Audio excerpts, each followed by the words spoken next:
Бір адам өмір бойы тауқымет тартып, 3 ұлын аяғынан тік тұрғызып өсіреді. Бірақ қартайған шағында оны балаларының қамқорлығы емес, бірінен біріне доп құсап лақтыруы күтіп тұр еді.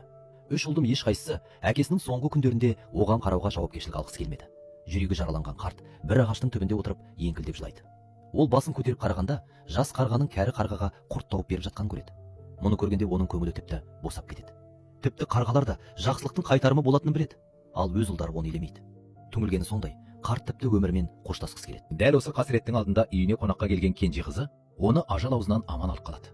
Үйдің жыпыны халін, жерге ас таппай отырған әкесінің мүшкіл күйін көрген қыз қатты күйзеледі. Келесі күні ол үшінші ағасына келіп, әкеміз сені бала күніңнен бәрімізден артық жақсы көруші еді. Неге сонша қатыгез болдың деп бетіне басады. Бірақ ағасы жауап беріп үлгермей жатып, жеңгесі оған айқайлап, сенің де жауапкершілігің бар. Неге әкеңді өз үйіңе алып кетпейсің деп шығады. Мұндай тасбауырлықты көрген қыз бір амал ойлап табады. Түн ортасында ол аулаға бір шкафты сүйреп шығып, алтын көмір жатқандай кейіп танытады. Ағалары мен жеңгелері оянып кетсін деп әдейі шу шығарады. Оның себетке бірдеңелерді тығып жатқанын көрген олар. Бұл әкеміздің мұрасын жасырын алып кетіп жатыр деген қорытындыға келеді. Қыз кеткен соң, ағалары сол жерді дереу қазып, шынымен де 3 алтын тиын тауып алады.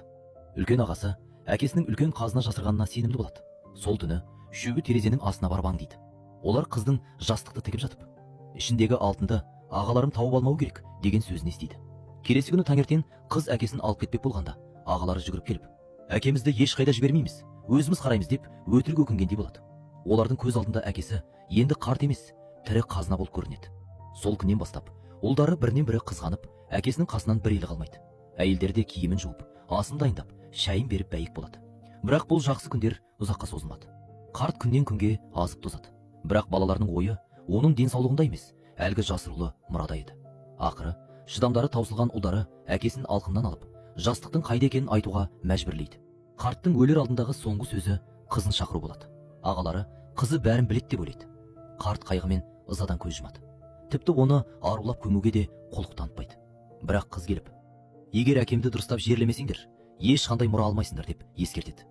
Дүниеге қызыққан ұлдарының бірі ең жақсы табытты, екіншісі киімін, үшіншісі жерін сатып алады. Олар ақшаны бәрінен артық көрсе де, жұртқа көріну үшін зәулім жаназа өткізеді. Бірақ бірде-бірінің көз жасы шын емес еді. Жерлеу рәсімі біткен соң, қыз ақыры жастықтың сырын ашады.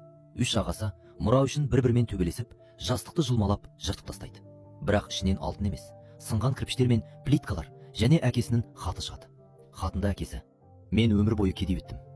Сендерге қалдыратын байдығым жоқ. Бар өмірімді сендер үшін құрбан еттім.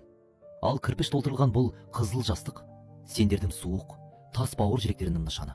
Сендер жақсылықты ұмытып, өз әкелеріңді сатып кеттіңдер деп жазыпты.